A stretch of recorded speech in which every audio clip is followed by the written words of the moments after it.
Hey, what's going on everybody? Welcome to today's video. My name is Jeremy and today I'm going to be going over what to do if your partner vapes and doesn't want to quit. This can also be applied, what I'm going to be talking about in this video, this can also apply for if you have friends that vape too.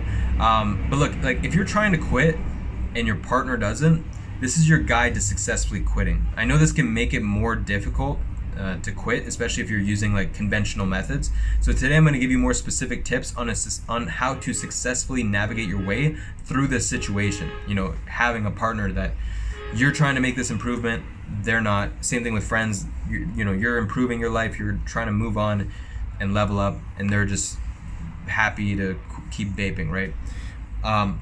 So also make sure to stick around to the end of the video because I'm going to be showing you how to get access to my free series on how 4 steps to quit vaping, the steps that I use to quit vaping easily. So yeah, make sure you watch to the end of the video. I'm going to be showing you how to get access to that. It's going to help you a lot. So yeah, I mean, first we have to look at why this is hard for most people, right? It's difficult for the same reason it's difficult to quit if you keep your vape device in your pocket all day, right? You're just asking for trouble.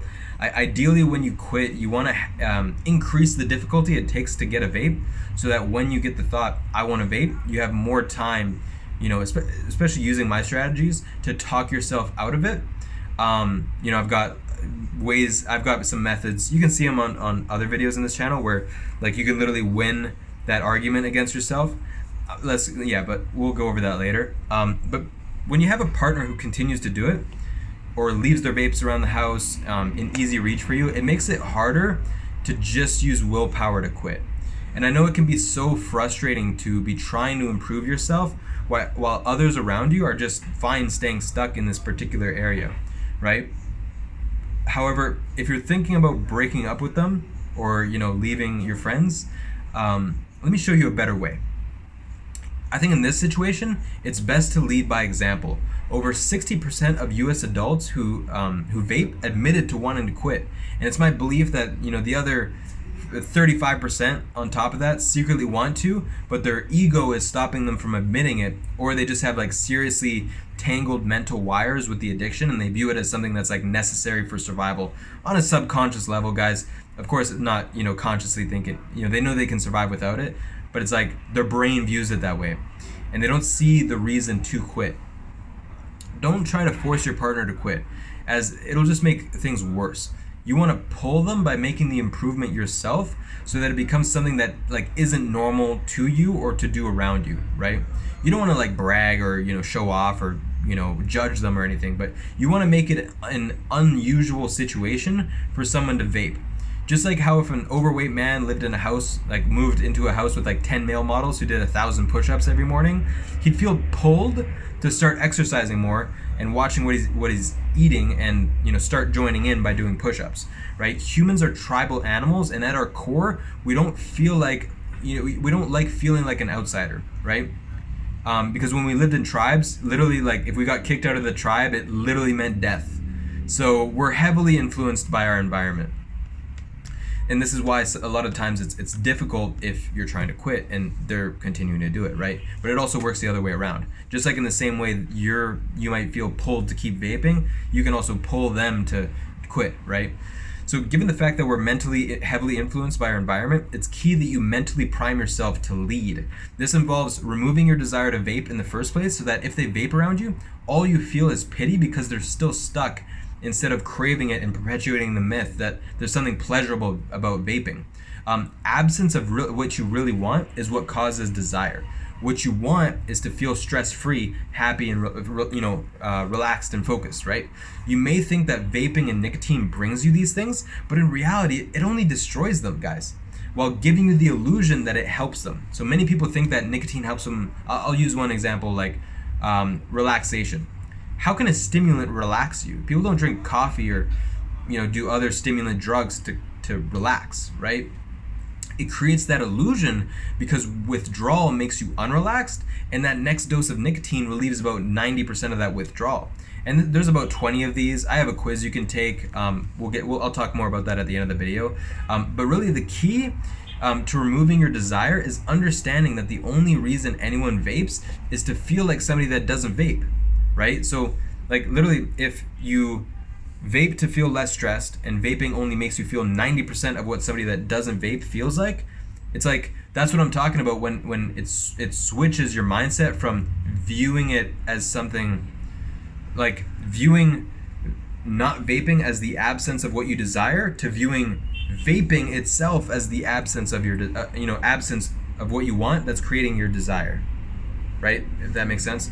So instead of, you'll basically have no desire to do it, and you'll have more desire to not do it than to do it in the first place, right? I'm not saying that this video is a magic wand and like poof, all that mental brainwashing that the tobacco industry spends $8 billion a year on is gone. It takes some like systematic removal of these deeply ingrained beliefs, the addiction, society, and brainwashing from big tobacco has put in our minds. But you can do it. Like if I could do it, I'm a very thick-skulled person. Like it takes me to like a lot of repetition. Like I got to read a book several times to fully understand it. But once I get it, I get it.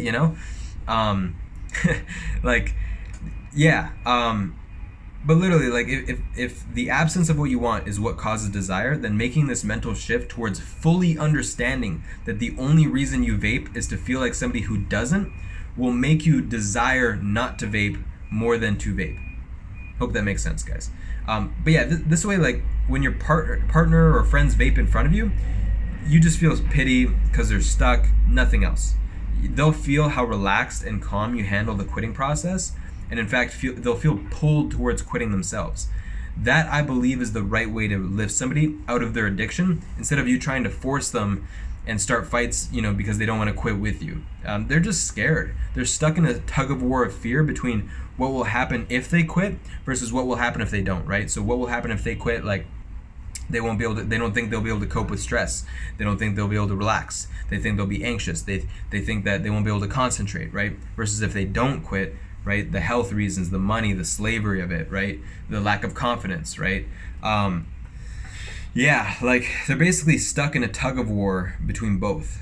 And it's not necessarily about willpower. Like when I quit, I use zero willpower because does it take force to win a one-sided tug of war? Like if there's this one, like you're just pulling a rope basically, there's nobody else on the other side pulling, it's pretty easy to win that tug of war, right? Effortless, easy. Doesn't take willpower to do that, or it doesn't take, there's no craving, or it's very simple to do anyways. That is what quitting is like when you mentally withdraw in this process in a systematic way. So guys, make sure to get access to my series. It's just a YouTube playlist, so if you scroll to the bottom of my description here, it'll give you a link to that playlist and you can watch those 3 videos. Make sure you watch them in order, guys. This is very important. They were built to be released one day at a time, but because you watch to the end of this video, I'm giving you access to all 3 of them at once. So yeah, go check those out, guys. That'll basically walk you through the 4 different stages that we use to mentally withdraw somebody. And and then also you can check out my quiz that I also have in the description. I would check out the other videos first and then take the quiz.